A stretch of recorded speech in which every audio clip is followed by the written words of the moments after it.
Yesterday, talking to my friend Agostino, I saw that he had this software that I remember I also had uh, in maybe 1992 or 1993. I honestly don't remember when. That's a fact. This software can play Chinese chess, or he has a collection of 124 games played by Hu RongHua. And I think it's amazing because while obviously this technology is very primitive compared to today, um, we have the chance to see the games of this great player. And why is this important? Because, okay, the software is what it is, okay? So you can only go forward. You cannot go backward. And obviously you don't have an engine like today. But I remember in that time that it was very useful because every time I didn't understand why they were playing some moves and not others. For example, in this game, Hu RongHua versus Saifuru, Saifuru has a huge advantage, and then he little by little loses the material advantage, but in the end is able to win thanks to a checkmate pattern.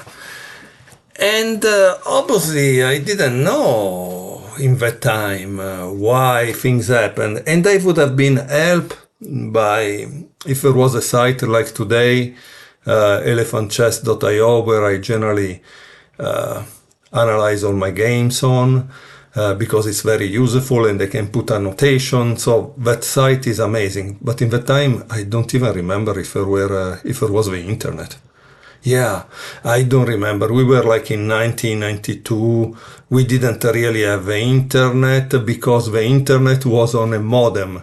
You had to buy a subscription to a company which would give you the access to the internet, and you had to have a modem to do a phone call. So when you did the phone call, your phone was practically not usable because it was like in a conversation with another modem. So it was crazy. And in the time, I think we just use it for like exchanging emails or something like that. But not even in maybe in 1993 it happened that we had a little more access. In any case, I really love this software because it gave me a collection of games that I could watch. Of course, here you can ask yourself why he played this move. You can see the simple threats that is going to take the elephant. Not really important in a sense, but you ask yourself, why did he sacrifice an elephant, for what? And so you start to learn to get a feeling for the value of the pieces, okay? And then from that you elaborate a little more, playing also chess games, you improve a little, and so little by little. Here, for example, at this point, in my opinion, black is already a little better. Because that pawn deep in enemy territory, it's important. Now it's gone. But yet, this is the other problem. Tack, tack, and tack. And now this rook is gonna kill some of these pawns. Here there is a checkmate threat. And of course, when you are just a beginner, you don't see these things right away. And so you say, oh, why did he leave the pawns hanging? Because you don't see that there is a checkmate threat. But apart that, once you start to see it, so you have to do a lot of checkmates, you can start to understand the game, what's going on, and give a kind of rationale for each of the moves. Okay?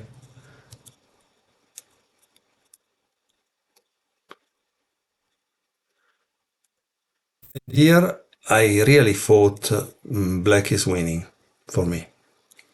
because he has a huge advantage. The central pass pawn, his other pawns are more active, and I think in general the horse can become really a danger.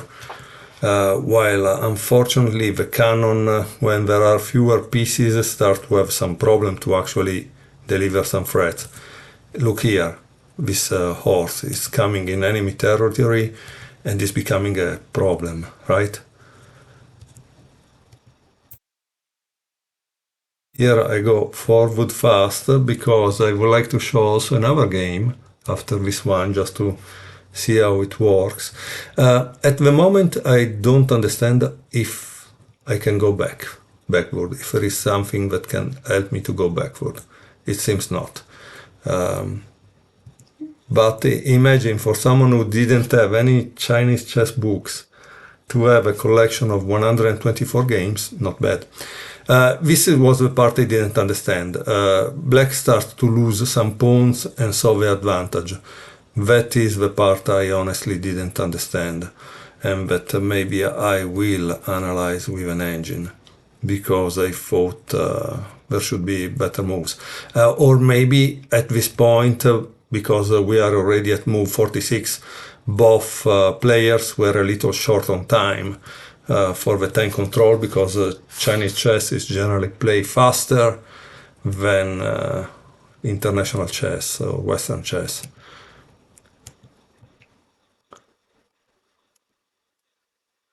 You see here, it gives the possibility to enter with the other pawn, but the other pawn is kind of slow.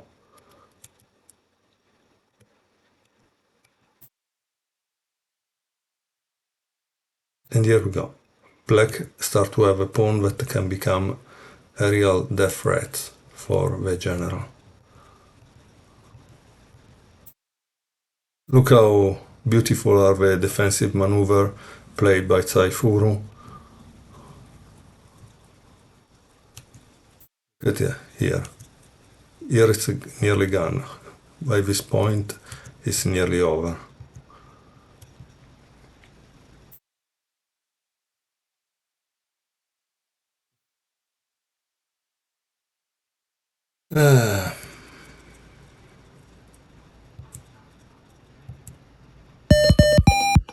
And this is the end. Black wins.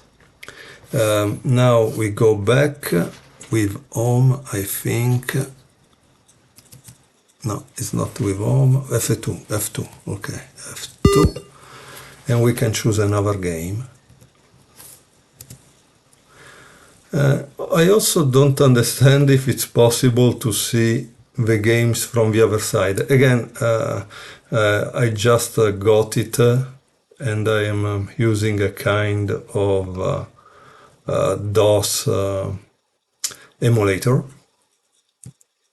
This is very interesting. Imagine how lucky we are in chess or in Chinese chess that we can see something that happened such a long time ago in 1960. We are nearly 64 years away. One thing I would like to mention now, one way to use this program that could be very useful for someone who doesn't have access to chess book is to try to guess the next move played by red. In this case, we saw that in the previous game, Hu RongHua played the cannon on b3. For me it would be b4 because I start from 1, I don't start from 0, and I go up to 10. But here we can see the notation. Cannon on b2 goes to b3 to protect the pawn g3. Sorry. But the question would be, obviously, why not playing rook g6? Why not playing rook f6? These are possible moves. So I think one should, in the time, I think I've written them down on a piece of paper, and then I write down also what move I wanted to play and why not that move. Unfortunately, I didn't have any access to teachers. Oh, look at here. He played knight b1 to c2. So a different move from the one seen before. the usefulness also of this program is that we continue to see same openings or similar openings, and how different is the interpretation of different players, which probably have played endless times against each other, because obviously they were at the top of Chinese chess in the 1960s, and so they surely met each other in different tournaments. So here, practically, I would ask myself, black played this, what do I play next? Do I take on e6? Do I do something else? You understand what I mean, right? It's kind of important. Because, obviously, when you play on e6, you must also think, what if black plays cannon b6? Obviously, I call it black, but I see that it's green. So let's take away that confusion, that I see perfectly that it's green. But in chess, we have this idea of white and black, or red and black in Chinese chess, and so nothing. That's the reason. Also here, the situation becomes kind of dangerous, because black or green can take on the cannon on e2, and then the horse on e3, it's in danger, right? So I must do something like now. Yeah. Okay.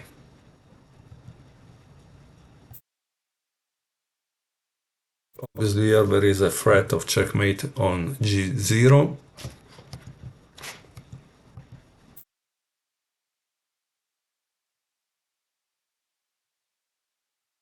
So this idea of making a kind of guess the move helps a lot.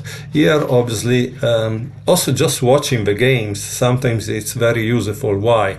Because you start to see some maneuvers. Watch here. Some maneuvers are made to prevent some things from happening, right? And so that's the reason why red or black are playing those moves. I think now black is doing better. So both of these games, strangely, I think they were won by black.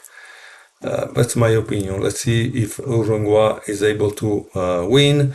By the way, I just noticed that his name Hu RongHua is spelled wrong, because they put an I at the end, and that's not the way it's spelled in pinyin. Oh wow. So you can see it here practically, that all the black pieces are kind of surrounding the castle, trying to enter. So clearly black has an advantage.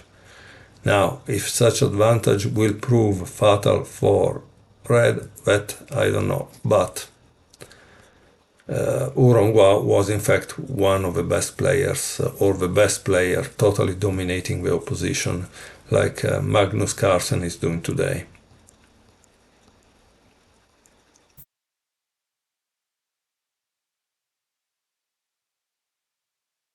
And obviously we can notice, however, how a master level player always take care of eliminating all the possible counterplay before launching the final attack.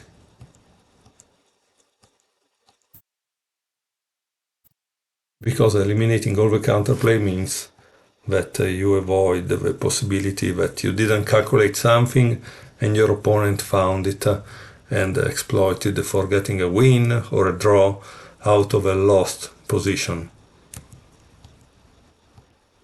I really like to watch these Hu RongHua games. They are really the top. You can enjoy it.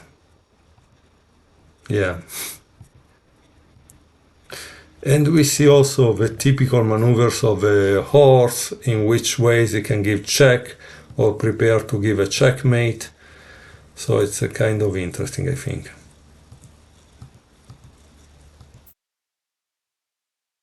And sometimes the repetition of a position is made to gain time on the clock, okay?